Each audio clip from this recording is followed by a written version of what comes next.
Good evening, welcome to Viewpoint. I'm Zakka Jacob. Sri Lanka's embattled President Gotabaya Rajapaksa has fled to the Maldives in the early hours of today. Before going, he made Prime Minister Ranil Wickremesinghe as the acting president. But that has not gone down well, with tens of thousands of Aragalaya protesters who then stormed the Prime Minister's office and laid siege to it. What they want is a clean break from the past. What they want is a new system to replace the old. They see both the Rajapaksas as well as Ranil as being hand in glove. The question that's being asked of a country, a tiny island nation which has been through a lot over the last many years, from the civil war to the tsunami to, of course, now this massive peaceful protest which for the first time in South Asia is potentially displacing an elected government that is in power. Let me bring you up to speed with the story of the day so far in Sri Lanka.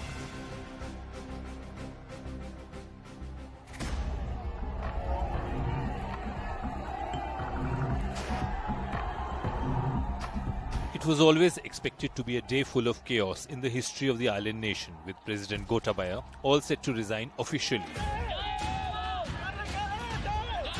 But what people of Sri Lanka received was a message from the speaker that he hasn't got the resignation yet and is hoping to get it in the next 24 hours. What emerged next was that President Gotabaya Rajapaksa has fled to Maldives along with his wife and 2 security officers. And Wickremesinghe will be the caretaker president. ආණ්ඩුක්‍රම ව්‍යවස්ථාවේ 37 එක වගන්තියේ යටතේ අතිගරු ජනාධිපති ගෝඨාභය රාජපක්ෂ මහතා දිවයිනෙන් බැහැරව සිටින බැවින් එම ධූරයේ කටයුතු රාජකාරී ආවරණය කිරීම සඳහා අග්‍රාමාත්‍ය රනිල් වික්‍රමසිංහ මැතිතුමා පත් කළ බව මට දන්වා සිටියා. Within minutes, the protesters were back on the streets and came face to face with the cops, demanding the resignation of caretaker PM Ranil Wickremesinghe. The sea of protesters broke through a barricade despite tear gas and stormed inside the Prime Minister's office. Police even used water cannons to prevent crowds from overrunning Wickremesinghe's office. But the protesters were in no mood to relent, and within minutes were seen on the top of the building demanding the PM's resignation. Ugly scenes followed, with the police firing tear gas and cracking on the protesters. Sri Lankan police personnel also fired gunshots in the air to disperse protesters as the agitation escalated. Amid the violent protests, emergency was imposed in the country and the Sri Lankan Air Force began aerial patrolling. Helicopters were seen flying low near the protest site. The protesters also broke into the main state television station and briefly took over broadcasts, following which the transmission was cut off. With the political leadership being practically ineffective and the island nation being in complete turmoil, the big question remains: what's the way forward for Sri Lanka?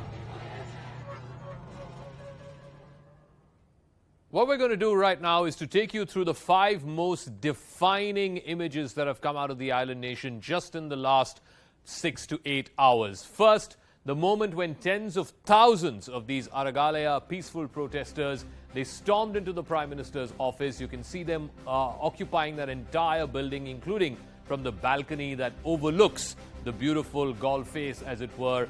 Tens of thousands of them laid siege to this building and then occupied the Prime Minister's office. The second one is the moment when thousands of protesters stormed into the office, or tried to storm into the office, and tear gas shells and water cannons were used on them by the police. Remember, Gotabaya Rajapaksa, the incumbent president, had fled in the early hours of the morning. He made Ranil Wickremesinghe the acting president, but that did not go down well with the protesters. Many had been injured.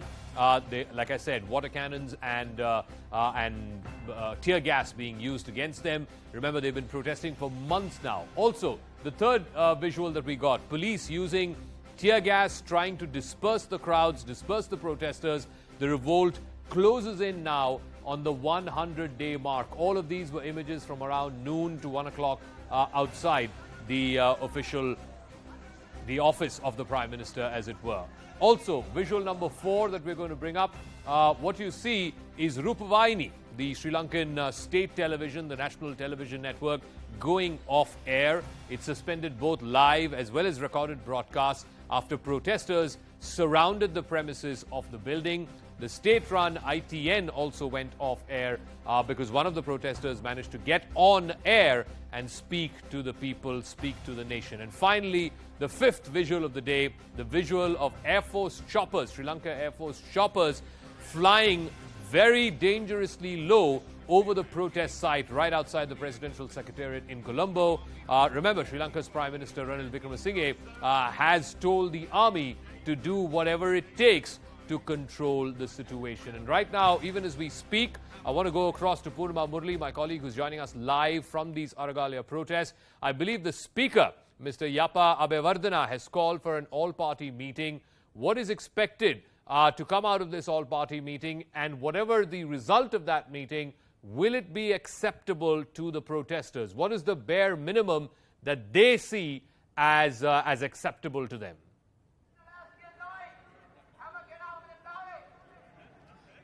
Protesters here say that they don't want Gotabaya Rajapaksa, they don't want Ranil Wickremesinghe. All they want is to ensure that there is an interim government, there is a president nominated among the parliamentarians who are not closely associated with the Rajapaksas or do not have, who are not trying to protect the Rajapaksas, and therefore they want Ranil to step down. They want the parliament to convene. While the short-term measure is to ensure that there is there's an all-party government that's formed. The long term, of course, is to call for elections and have new faces come forward. But that is not happening anytime now, is what protesters say. An all-party meeting is significant because opposition parties are also trying to ensure that Ranil Wickremesinghe is not the acting president, and that the parliament is convened to ensure that there are nominees and frontrunners for the top post, so that one of them could be elected as the president. But Sajid Premadasa is disappointed because he feels that Speaker 2 is related or closely associated and linked with Gotabaya Rajapaksa. We'll have to wait and see if they come to a consensus on what the future holds for Sri Lanka. In the next 1 hour, there will be more clarity. But you can see, these are the visuals that you can see right here at the golf face, where protesters are trying to run away from the golf face. We'll have to wait for more clarity on what is happening.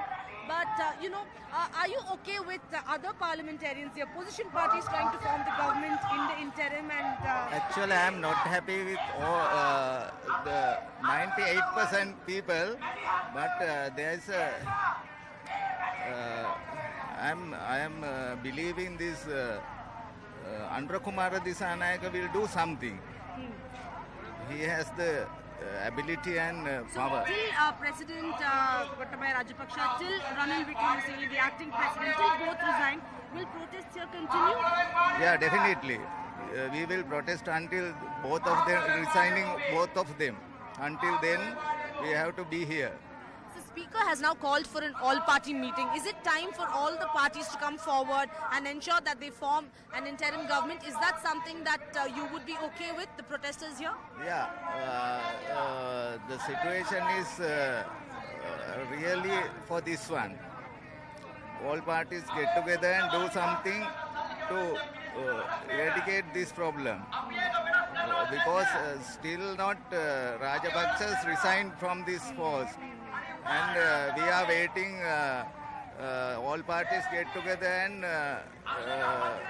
do something. What's next for Sri Lanka? Yeah. Decide, yeah. So, interestingly, for the 3rd time, President has said that he will resign on the 13th of July. And all these are from the statements made by Speaker. 3 times the statements have come, but it's almost 6 p.m. and they are still waiting for an official announcement on Gotabaya Rajapaksa's resignation. So all eyes on what next and whether the all-party meeting can decide on what next for the people of Sri Lanka. So everyone is waiting to see what pans out in the all-party meeting. Back to you. All right. In fact, Gotabaya Rajapaksa, who's now in Maldives, he fled in the early hours of this morning. He has indicated from people close to him that the resignation letter will only be given once he reaches his final destination. He's trying to go either to the Middle East, to Dubai or to UAE, or possibly to Southeast Asia, either Malaysia or Singapore. We'll see how that story plays out. I want to thank Purnima Murli, but I want to go across now to our guests who are joining us. Neena Gopal, senior journalist who tracks developments in Sri Lanka. Shashi Dhanatunge is former chairperson of the Civil Aviation Authority of Sri Lanka. Amjad Maulana is an activist and protester associated with the Aragalaya. And Dr. Mahendran Thiruvarangan is a senior lecturer at the University of Jaffna. Let me start with you, Mr. Dhanatunge. Is the writing on the wall now, as far as Ranil Wickremesinghe is concerned, would he be much better off sensing the will of the people, and that is that he too should step down and allow somebody new to be acting president?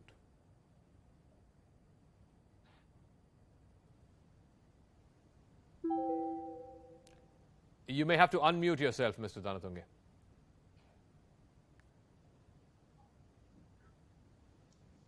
Sorry, do you hear me now? Yes, I can. Go All ahead. right. Okay. Sorry. Yeah. So, of course, Mr. Ranil Wickremesinghe will have to take a quick decision with regard to his continuation in this position as the acting president. Obviously, because the mandate isn't there from the people out on the streets, as well as even in the parliament. How he has taken this position of the prime minister is also not being accepted.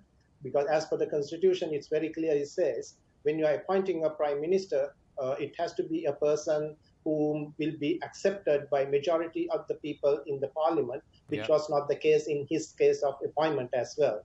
So to your question, whether he has to take a decision of quitting, actually it has to be done at the right time without succumbing to the demands what is being made by those people in the Aragalaya, because we have to follow the constitution and the laws of the country becomes first.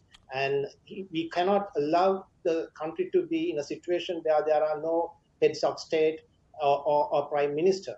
So therefore, it has to be done at the right time.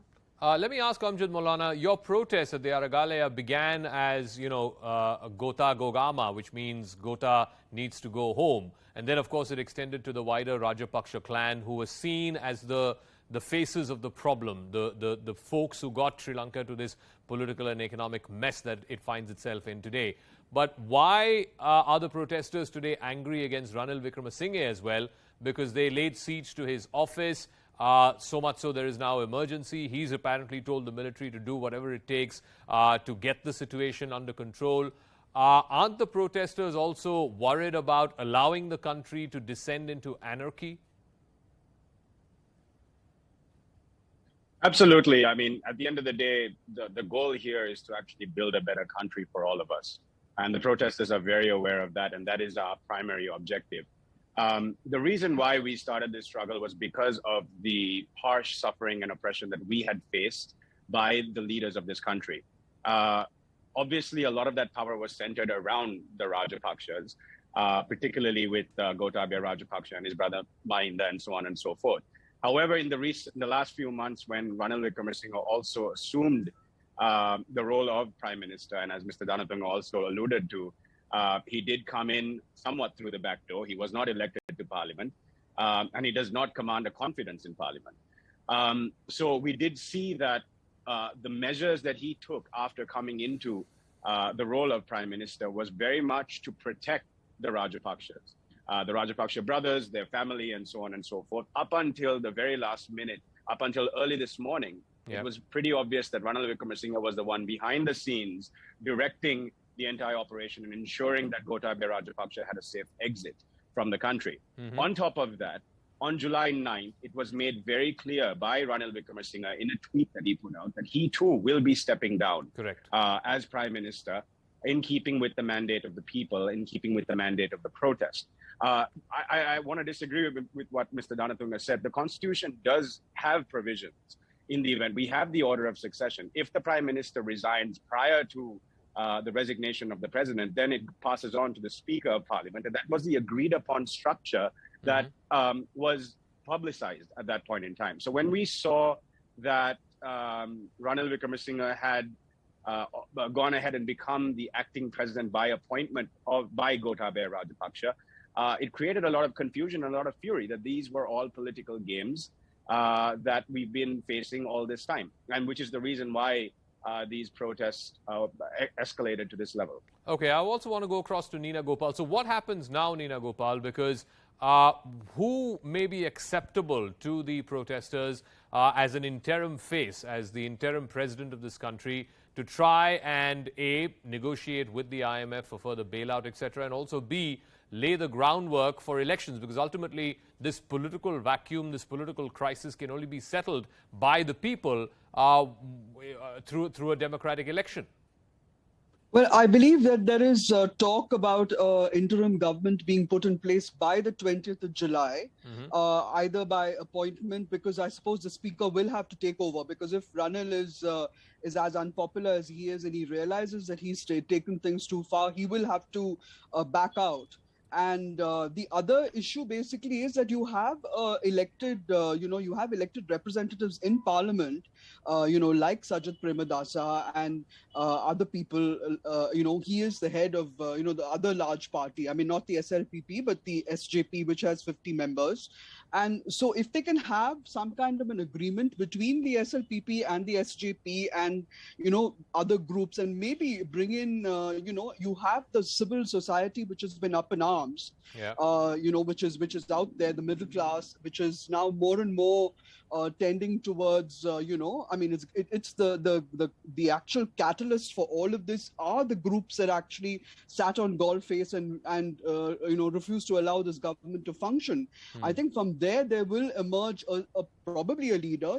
There are people from the the Frontline Socialist Party, as well as Students' Federation. These are the voices that must be brought in. And apart from that, there is also the Bar Association. And you have very senior lawyers, you have very senior economists in the country. I don't know all of them by name, but each and every one of the lawyers and economists that you speak to have a standing in the community. Okay. So why not have a group of people who are not just government representatives, but also represent society, and can offer solutions. Firstly, I think the people need to be satisfied that they're going to get a government which in an interim government, which they can trust. And once they call for elections, whether they call for elections in 6 months or 2 months or whatever it is, then they will have a truly representative government. Correct. And that's the way forward. Dr. Mahindran, these images have been broadcast across the world right now. The images that we saw on Saturday, where tens of thousands of protesters storming the presidential palace. There was, of course, the unfortunate incident of the Prime Minister's private residence being set on fire. And again today, the Prime Minister's office being laid siege to. This is the first time that we're seeing in South Asia a popular protest overthrow an incumbent government. What may this mean for not just Sri Lanka, but the wider region as well? I think the first important message is majoritarian populism cannot be sustained in the long run. You may be able to come to power by stoking the nationalist sentiments of the masses. You may be able to come to power by portraying a certain community as the villain, the other, but that process cannot be sustained in the long run. At the end, I think people are going to demand food, people are going to demand medicine, people are going to demand healthcare facilities. So people's economic needs need to be addressed. I think the Gotabaya Rajapaksa government failed on that front because under their watch, we saw food prices escalating. There were, huge shortages of essential items. And as a result, people could no longer tolerate this government. And that's why they take to the streets in such large numbers. So this is a larger message because, and you can't be an authoritarian because in the end, people's voice is going to matter. It is people who would decide who they want as their rulers and what kind of government they want. So the Sri Lankan moment that we are seeing now is a very important moment in the larger South Asian context as well, as you said. But it also has its limits we have to acknowledge. There are also other questions that people have been asking about Sri Lanka, whether this protest movement, whether the reform movement that has emerged, whether it is willing to address the long-standing ethnic question in the country, because Sri Lanka state continues to remain majoritarian and Sinhala Buddhist in character. So the minority communities continue to feel isolated from the state. And there was a 30-year civil war, and it ended in the death of like thousands of Tamil civilians. So there should be justice for the war crimes committed during the war. There should be a political solution to the ethnic question. Tamils and other communities in the north and the east have been demanding regional autonomy. That question has to be addressed. And there are also other political reforms that are being demanded, like the abolition of executive presidency. There are now more and more people calling for a system like the Westminster system or the parliamentary system that is in place in India, and the president should be made a figurehead. So these are far-reaching reforms that people are demanding. People are demanding their daily needs to be taken care of, but at the same time, a larger change in the political culture is also demanded. I also want to go back to Mr. Danatunga. Just in terms of how this is likely to play out, obviously the priority would be some sense of peace and stability, an interim government that is acceptable to a large number of people, including, of course, the protesters, and then the tough act of negotiating with the IMF for immediate bailout. I believe a lot of the debt and the loan to Sri Lanka will come to a critical point either end of this month or early next month. How may this process play out, Mr. Danatunga? Do you believe, for example, the Speaker, Yapa Abeyewardena, who's called for an all-party meeting just now, even as we're speaking, that may lead itself to a possible, national unity government, if you will? Well, it will be always a challenge because Sri Lanka has never faced this kind of situation since its independence 74 years ago. And of course, here is a unique opportunity for the Sri Lankan people as well as the all parties represented in the parliament to form a united front, a national government at a very, very critical situation as this. So it will be no single party or no single leader will be taking those very, very hard as well as very painful decisions that is going to be enforced by the IMF or even any other country for that matter coming in forward with any kind of assistance. So for that matter, here is a very good opportunity I would see for Sri Lanka to restructure and come out of this situation with a I would say quite a balance view as well as a fair opportunity for everyone, even after the situation is being put right. Say it takes 6 months or 12 months to go through all the negotiations as well as start certain reforms, which can be, for example, certain state-owned enterprises will have to be restructured.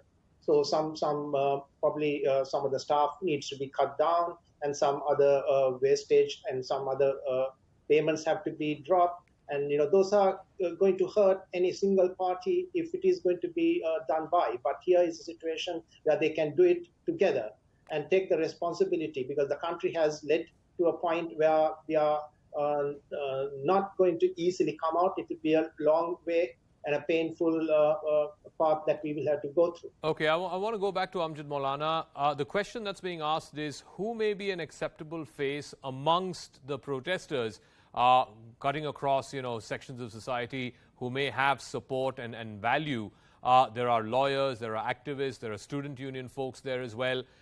Largely these protests so far at least have been organic and largely leaderless. It's been driven by the masses, as it were. But somebody needs to emerge. Some kind of leadership needs to emerge to take the country forward. Who may he or she be?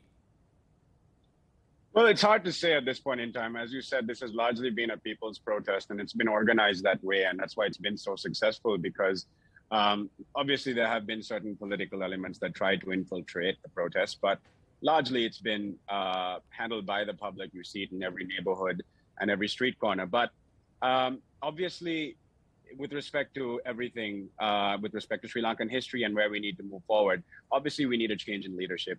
We need a change in approach with respect to how we go about our politics as well. On the topic of majoritarianism as well, like how Nina Gopal was talking about as well, that's largely been our politics for quite some time.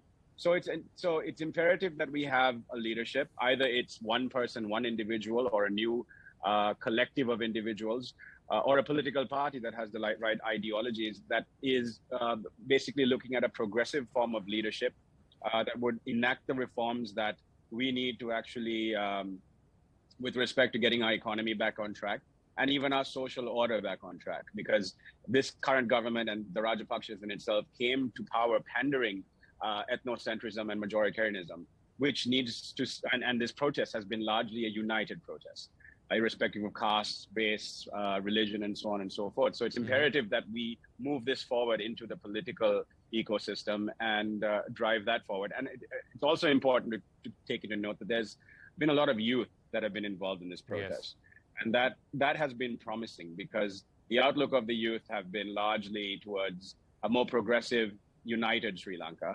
And the more youth get involved, we can only be hopeful that we have a bright future ahead. Nina Gopal, what about the question of the Rajapaksas facing justice or facing the law for their sins of omission and commission? I mean, here you have Gotabaya already, fleeing the nation, unlikely to come back, some would say. How may be he held accountable for the policies that led to this economic and political crisis? Well, I've just been reading a text from a friend of mine who said that Gotabaya is now at his one of his son's resorts at the Waldorf Astoria, at one of the islands in the Maldives, and that he has now been given the permission to enter Singapore. So, if he's going to go east, he'll get a lot of protection from Singapore because he's got old connections there. The issue about, I think, taking him to, following the trail, I think the Bar Association apparently is supposed to approach the UN and set this in motion, which is track the illegal monies which have actually been put away under all these dummy corporations and dummy companies that have been set up in the Middle East and in Africa. I think once that starts itself, at least the people of Sri Lanka will feel that at least the illegal money which has been skimmed, all the money that has been skimmed from the corporations and the taxes and all that, which has gone into the pockets of this family, will find a way back. I mean, it's a very tall order, I understand that, but even then it is one step forward. And the other thing is that he should be held to account. I mean, he's been allowed to escape because of the complicity of Ranil Wickremesinghe or the other. I'll give Dr. Mahendran the last word, because I've got to wrap up as well before the next show. Very quickly, sir, what does the next 1 week look like in Sri Lanka? Do you believe same time next week there will be a new interim government, a new interim president who may be able to take the country forward? I think everything is going to be determined by how political parties are going to negotiate a breakthrough, because the parliament is still an SLPP majority parliament, the party that backed President Gotabaya Rajapaksa. So, and then enjoy nearly 2/3 majority in the House. So their support is also going to be crucial to form the next government, because if they go for a no confidence motion against the new prime minister, that's also going to lead to a lot of instability. So that has to be addressed, and I'm not sure how the opposition parties are going to work on that. All right, but I got to wrap up. I'm really sorry for interrupting, because I'm completely out of time. I'm convinced that there needs to be some form of a national unity government, all political parties in Sri Lanka coming together to take their country forward by consensus. That's perhaps the only way the island nation can be rescued. That's a wrap. In a moment, Akanksha will be joining you with the biggest exclusive tonight.